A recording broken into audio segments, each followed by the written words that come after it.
Okay friends, तो अब हम जो चैप्टर स्टार्ट करने वाले हैं वो है क्लास 12 का फाइनेंशियल स्टेटमेंट का लास्ट चैप्टर, जो कि है कैश फ्लो स्टेटमेंट। सबसे पहले हम समझेंगे कि कैश फ्लो स्टेटमेंट क्या चीज है। कैश फ्लो स्टेटमेंट मतलब ये हम क्यों बनाते हैं। सबसे पहला बात ये कि कैश फ्लो स्टेटमेंट हम इसीलिए बनाते हैं ताकि हम उसमें यह दिखा सके कि बिजनेस में किस किस जगह पे या किस किस एक्टिविटी में कितना कैश गया है या कितना कैश आया है। कैश फ्लो स्टेटमेंट्स को मतलब समझने से पहले सबसे पहले जरूरी है कि हम कैश फ्लो का मतलब समझे।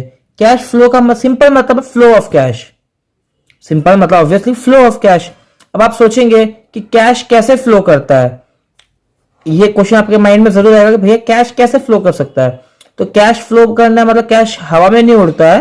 कैश फ्लो का मतलब होता है कि बिजनेस में जो कैश आना या जाने का मतलब ही कैश फ्लो है।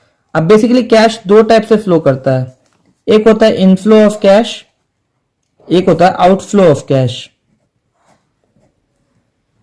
इनफ्लो मतलब पैसा आना, coming money in the business, और आउटफ्लो मतलब going money from the business. Simple भाषा में बोले तो इनफ्लो मतलब पैसा आना, आउटफ्लो मतलब पैसा जाना। अब हम आगे बढ़ेंगे और अब हम ये जानेंगे सबसे पहले कि कैश फ्लो में इनफ्लो और आउटफ्लो जो है वो किस किस वजह से होता है बिजनेस में।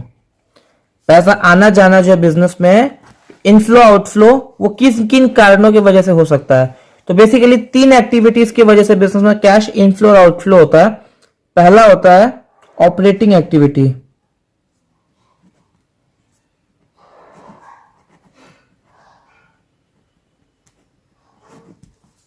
सेकेंड इन्वेस्टिंग एक्टिविटी,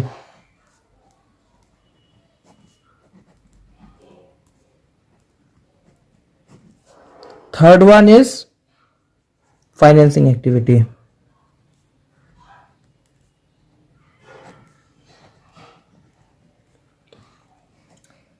बिजनेस में जो कैश इनफ्लो या आउटफ्लो होगा वो इन तीन एक्टिविटीज की वजह से ही होगा।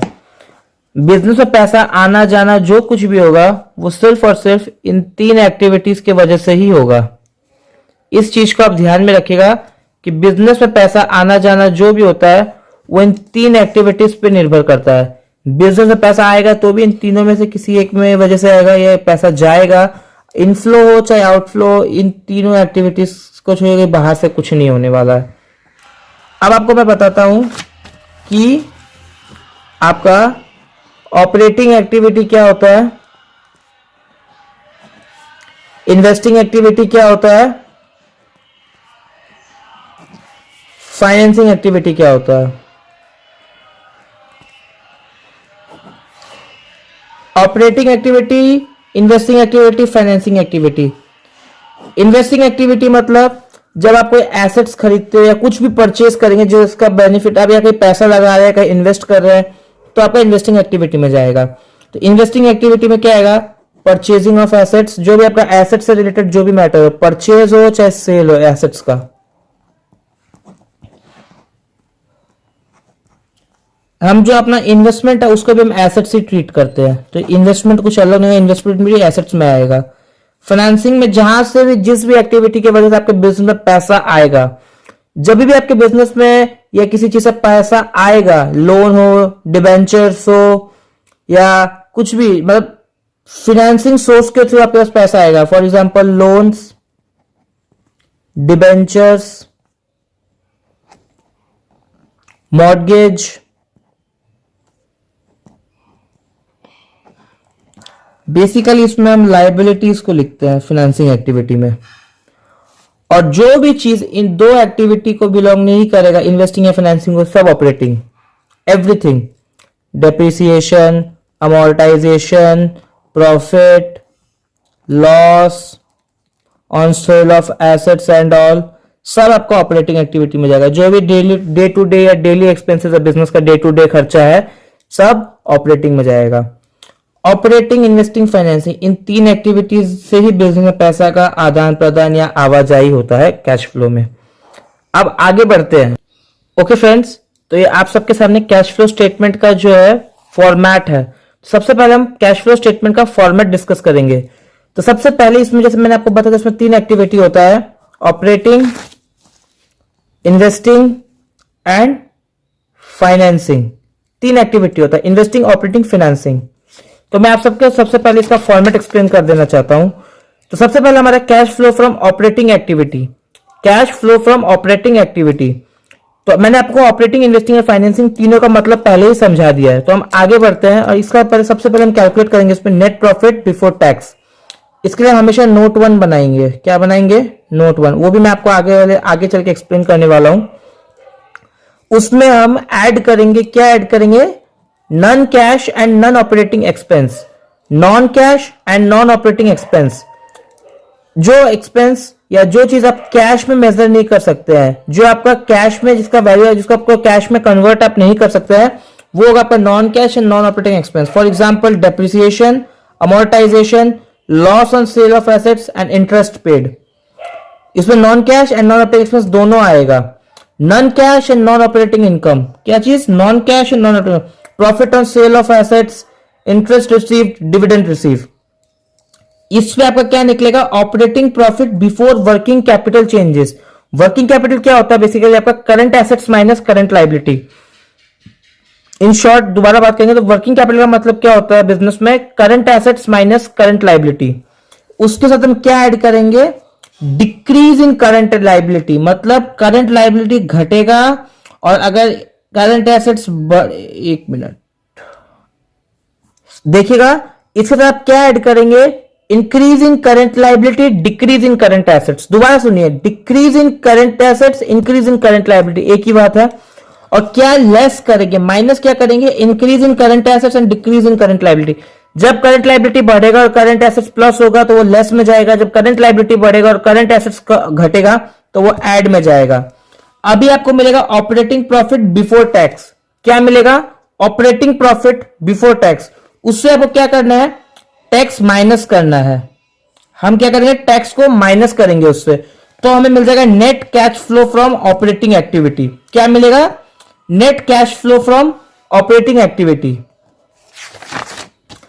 अब आपको मैं बताऊंगा इन्वेस्टिंग एक्टिविटी के बारे में। इन्वेस्टिंग एक्टिविटी का मतलब भी आपको मैंने बता दिया था। इन्वेस्टिंग एक्टिविटी में आपका क्या था? Asset sale and purchase. जब भी आप कोई एसेट परचेज करोगे, आप सेल करोगे, तो वो आपका इन्वेस्टिंग एक्टिविटी में जाएगा। इससे आपको कुछ नहीं, से आपको डायरेक्ट मिल जाएगा net cash flow from investing activity. जब आप एसेट्स परचेज करेंगे तो वो आपका आउटफ्लो ऑफ कैश होगा, तो वो माइनस होगा। और जब आप एसेट्स सेल करेंगे, आपका बिजनेस में पैसा आएगा तो वो प्लस होगा।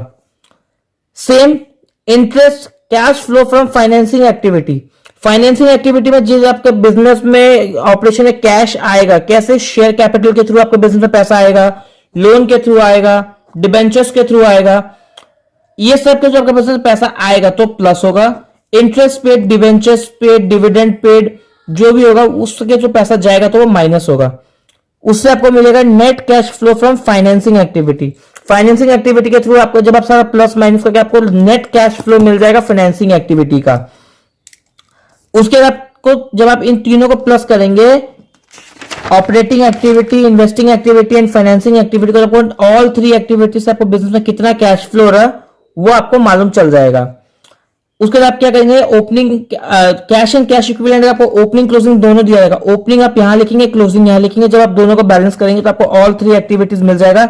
या cash flow from all 3 activities का opening cash and cash equivalent को ऐड करेंगे तो आपको क्लोजिंग एक्टिविटी का कैश एंड कैश इक्विवेलेंट मिल जाएगा। अगर आपको एग्जाम टाइम में सम्स करना है, आपको चेक करना है आपका आंसर राइट है कि नहीं, आप क्लोजिंग माइनस ओपनिंग कीजिए। अगर आपको सेम आंसर आपका A plus B plus C का क्या था तो मतलब आपका सम्स राइट है। अब कुछ इंपॉर्टेंट पॉइंट्स जो आपको कैश फ्लो सॉल्व करते वक्त ध्यान में रखने हैं। सबसे पहला, जैसे हमने बात की कैश एंड कैश इक्विवेलेंट, क्या चीज? Cash and cash equivalent. इसके अंदर क्या 4 चीजें आती है? Current investment, marketable securities, cash in hand and cash at bank. दोबारा सुनिए, current investment, marketable securities, cash in hand and cash at bank. जब ये 4 चीज दिया जाएगा तो उसको आप क्या कंसीडर करेंगे? Cash and cash equivalent consider करेंगे। इनकम टैक्स रिफंड बोला है, क्या बोला है? इनकम टैक्स रिफंड, तो उसको आप इग्नोर करेंगे, उसको आपको कुछ नहीं करना है। कंटिंजेंट लाइबिलिटी, ये चीज बहुत इंपॉर्टेंट है दोस्तों, ये आप ध्यान से समझिएगा। अगर कंटिंजेंट लाइबिलिटी में आपको प्रपोज डिविडेंड बोला, कंटिंजेंट लाइबिलिटी मतलब जो अराइज हुआ नहीं है, अराइज होने वाला है। अब फ्यूचर की चीजों को तो आपको मालूम है, फ्यूचर में क्या होने वाला क्या नहीं आपको मालूम नहीं है। प्रपोज डिविडेंड, प्रपोज डिविडेंड मतलब आपने प्रपोजल दिया है, आपने खाली मुंह से बोला है, अभी तक आपने दिया नहीं है। तो जो चीज आप दिए ही नहीं है वो चीज आप करंट जो आप करंट ईयर का बना रहे उसमें आप कैसे दे सकते हो। तो आप अगर एक सिंगल अमाउंट दिया, खाली करंट ईयर का प्रपोज डिविडेंड दिया तो उसको आप इग्नोर करेंगे। Always ignore current year propose dividend, ignore होगा।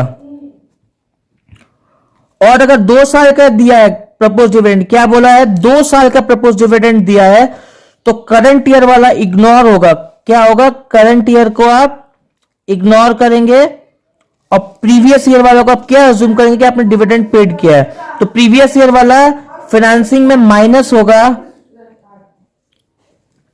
ऑपरेटिंग में प्लस होगा। दोबारा देखिए, फाइनेंसिंग में माइनस होगा, ऑपरेटिंग में प्लस होगा। हमेशा याद रखिएगा, जो भी चीज एडजस्टमेंट्स में आती है, ये सब चीज एडजस्टमेंट्स में मिलेंगे आपको। जो भी चीज एडजस्टमेंट्स में आएगी वो 2 बार यूज होगी, जो भी चीज एडजस्टमेंट्स में मिलेगी वो 2 बार यूज होगी, और जो भी चीज बैलेंस शीट के अंदर रहेगा वो सिर्फ 1 बार यूज होगा। मैं दोबारा रिपीट कर रहा हूं, जो भी चीज एडजस्टमेंट्स में दिया रहेगा वो 2 बार यूज होगा, और जो भी चीज बैलेंस शीट के अंदर रहेगा वो सिर्फ 1 बार यूज होगा। एक चीज और देखिए, अगला जो है वो है हमारा interim dividend. Please do not get confuse अंदर propose dividend and interim dividend. Interim dividend मतलब आप करंट ईयर का डिविडेंड लेंगे इसमें। इंटरिम डिविडेंड मतलब आप इस साल जो दे रहे हैं, इंटरिम डिविडेंड को करंट ईयर का डिविडेंड पेड में जैसा कंसीडर करेंगे। और डिविडेंड पेड आपका इन्वेस्टिंग में माइनस होता है डिविडेंड पेड बोल के, सॉरी फाइनेंसिंग में आपका डिविडेंड पेड बोल के ये माइनस होगा।